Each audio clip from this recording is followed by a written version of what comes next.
Welcome back, guys. I'm Keto Phoenix, and in today's video we're gonna do a couple Thanksgiving go-tos that I absolutely love. Next week's video is also going to be kind of Thanksgiving themed.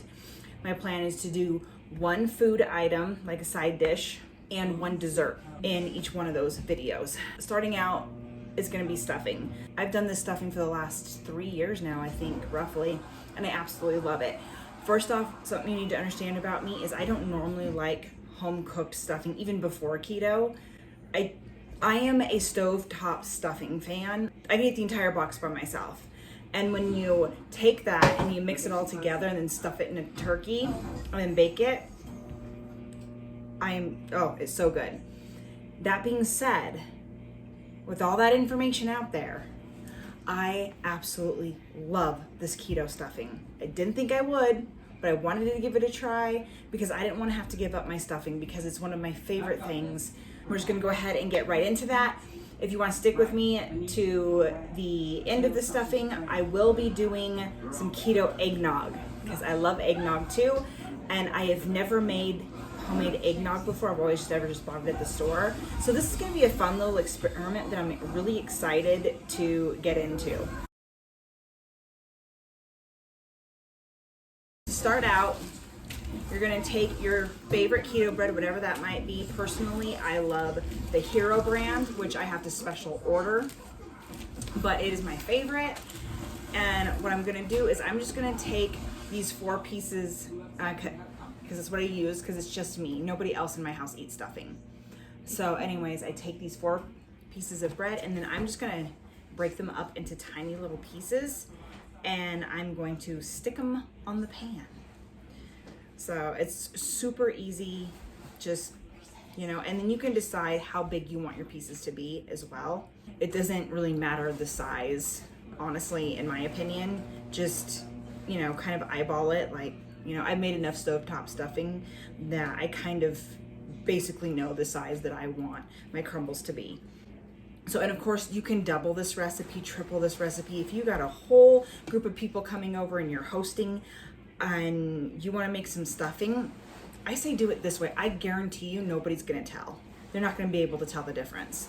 You could probably even, and I haven't tried this yet, but you know what? I might just do that. You could probably even make this entire recipe and then stuff it in your turkey. So instead of baking it in the oven, you can just stuff it in your turkey. I've got the oven preheated to 350 degrees. There's really no specified time.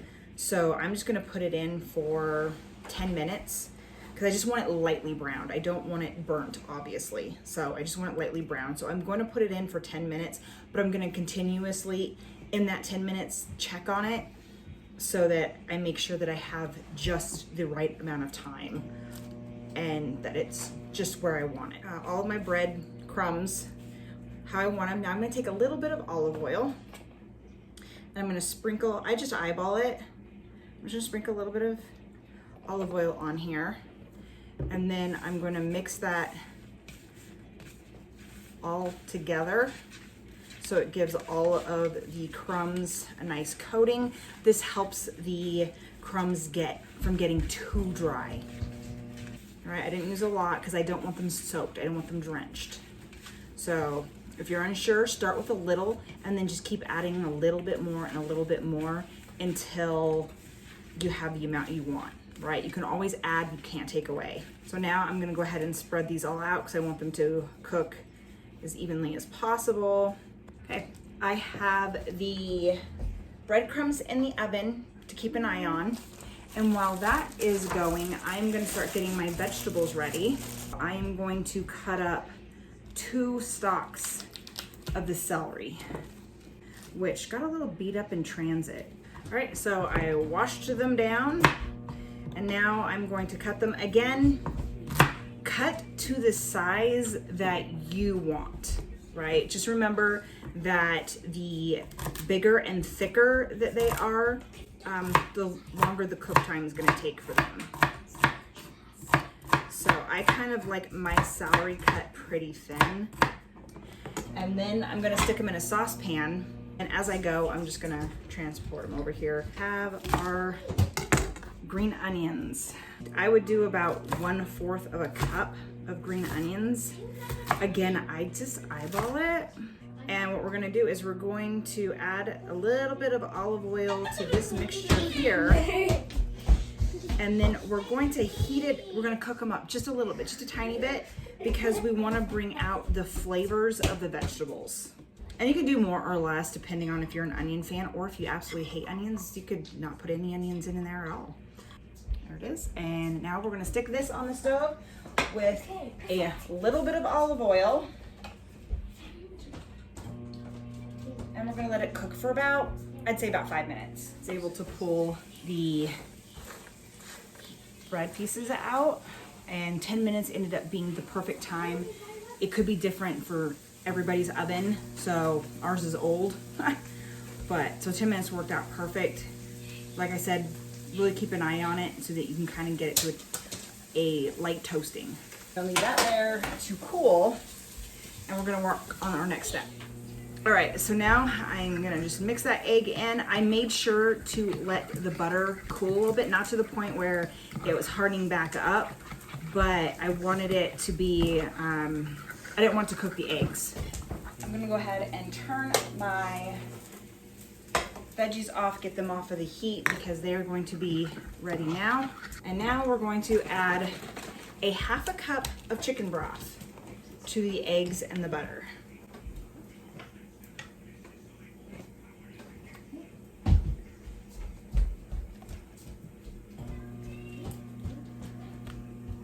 There we go. And then when you think it's nice and mixed, you're gonna take your veggies, softened, and stick them right in.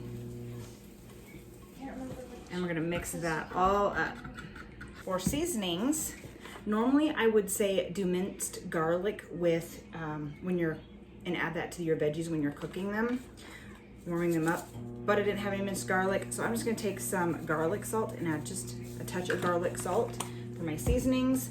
I'm also going to take some Italian seasoning, add a little bit of Italian. You could also do sage. Some people like sage. Okay, next we're gonna do some salt. I like to use my pink Himalayan salt. So.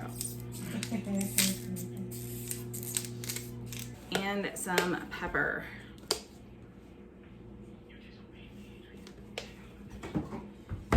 And then mix it all in. And I am sorry about the lighting. I'm working really hard to figure out my whole light up setup when I'm in the kitchen. So we have a ton of windows, and depending on the time of day, everything shifts with the lighting. So if I don't have this light on when I'm trying to record in the morning, then my face looks really dark and shadowed. But if I have that light on more in the evening time, which is where I'm at right now, then my face is whited out, really bright. So, and then it all depends on the blinds for the windows as well. So, but I think I'm getting the hang of it. So I appreciate those of you sticking around and bearing with me as I figure out my lighting. All right, next step.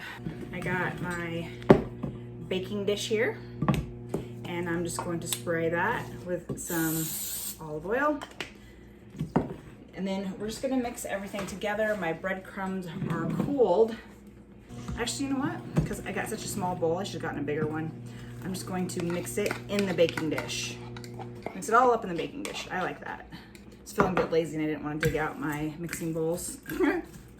That's what I get, right? All right, now I'm gonna add the rest of my breadcrumbs in there, set that off to the side, and then just mix them really well here with the chicken broth. That's already looking very stuffing-like.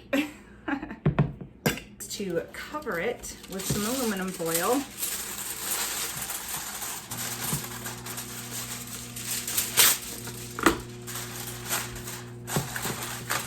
And what you're gonna do is you're gonna bake it in the oven at 350 degrees for 10 minutes.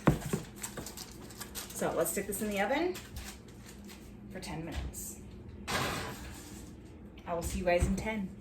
All right, 10 minutes is up, and so now we're going to pull out the stuffing. Thanksgiving, Green Bay. Thanksgiving, Green Bay. Holiday football.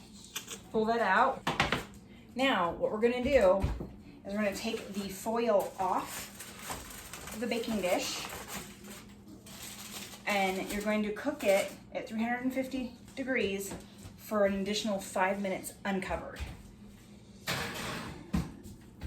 All right, so the stuffing is now done. It's been 5 minutes. I'm gonna pull it out now. Give it a nice look-see. Oh, it's absolutely gorgeous.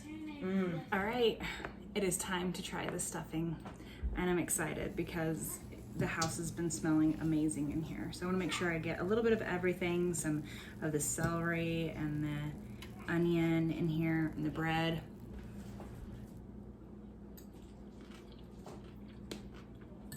Very, very good. Very good.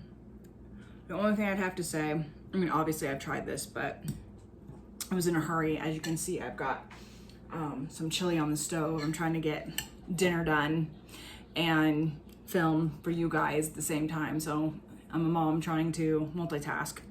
I wish I would have given the celery a little bit more time cooking on the stove because it's still a bit crunchy. I could just be being picky, but other than that, you know, and this is the first time using the hero bread too, which actually is a little bit thicker than most of the keto breads out there. And it's the first time that I've used the hero bread for this recipe. So I feel like I need to maybe increase the chicken broth a little bit. So, I mean, the ingredients will change a little bit depending on what type of bread you use. I should have used a little bit more chicken stock, chicken broth. But it's really, really good. Oh, I'm gonna finish this and then we're going to sit down and eat some chili for dinner. And then I'll be back later in this evening to try out the eggnog for dessert, and I'm so excited.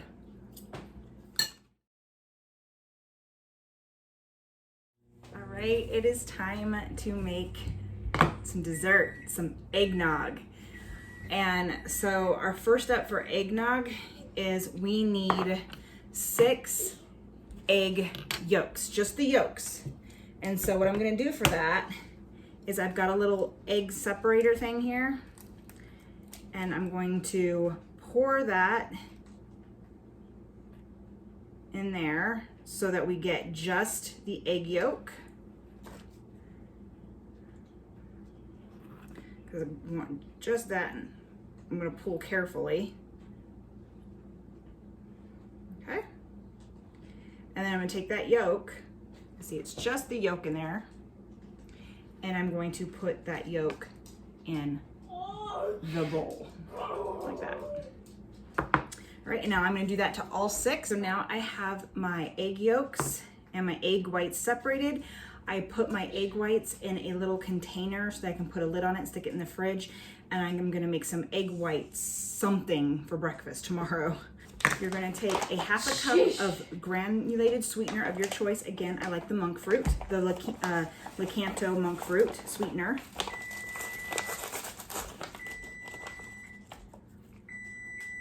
Put that in there, and I'm gonna mix that all in together. Now, before I get to mixing this, because I do need to mix it, but before I do that, I want to get the next step. In a saucepan, I would go a little bit bigger than what you think you're gonna need, because you are gonna mix everything together in one pan eventually. But for right now, we're gonna take some heavy cream. I just got the Great Value. And you're going to put a cup of heavy cream in your pan. We're going to put it on the stove, and you need to keep an eye on it and stir it. So I've got it on low heat so that it'll go gradually. And as it starts to warm up, I will be over there stirring it.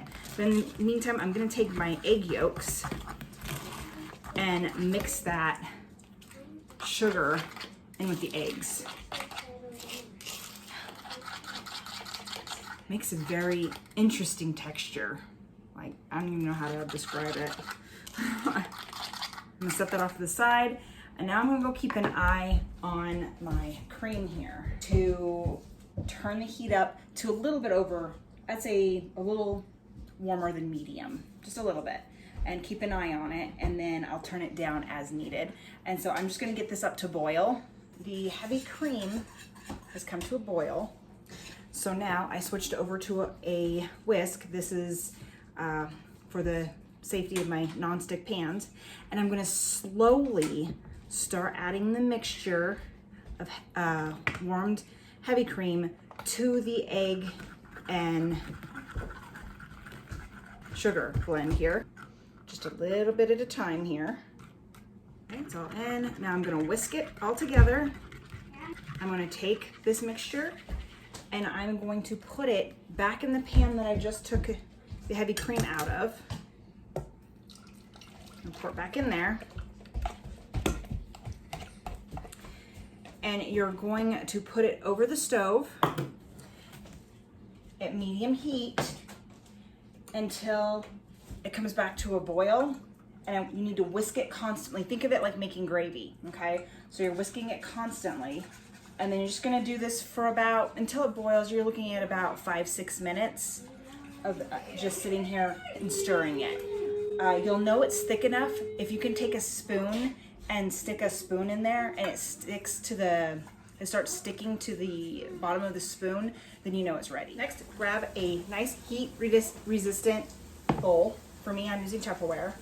Now, for this aspect, the directions call for you to have a strainer and leak it through a strainer. I couldn't find mine anywhere, and I looked forever. And so it's just another one of those things I think just got lost in transit. So I'm not gonna worry about it. It's not gonna bother me any. But I did want to put it in there for you guys that the directions do call to strain the mixture as it goes in the pan or goes into your dish of choice. So the mixture calls for a teaspoon of vanilla. I'm just gonna eyeball it. Okay, teaspoon of vanilla. And for the nutmeg, they say a pinch, but I'm just going to, again, eyeball it. Okay, that's the nutmeg and cinnamon, and I love my cinnamon. This is a really old container that my husband and I got at Costco. Well, that was definitely more than a pinch, but old containers, right? Then I'm gonna stir that all in.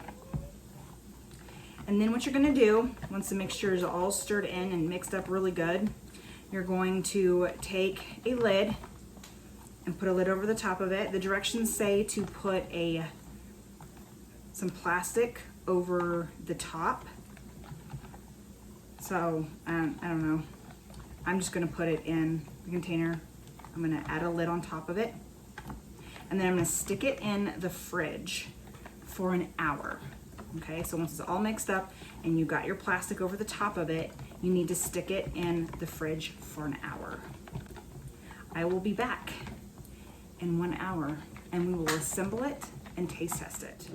Let's assemble some eggnog. Pulled this out of the fridge. It's actually been longer than an hour. My little stir stick here, and I'm going to whisk this again. It should have a kind of pudding type of texture to it. So that is exactly what you're looking for. The topping, I took half a cup of heavy cream and I just cooked that over high heat and whisked it the entire time until it kind of got a little hard. We're gonna take a cup, which I love this thing. I don't know how well you guys can see it, but it's got like Star Wars all over it. This calls for 2 cups. Give it a good shake. This is unsweetened almond milk. So I'm just gonna do this nice and slowly. I'm gonna pour some in and then I'm gonna mix it. Now let's make our drink. Now, when I put it in this container, I don't really know how well I thought this through. Hopefully I don't make a giant mess. I didn't. At that. She looks beautiful. Dash just a tiny bit on there. This got my straw. Stir it all in together.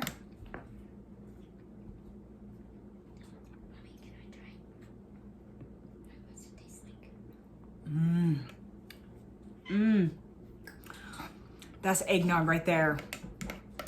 Oh, wow. That's eggnog. Come here. I'm gonna let my youngest try it.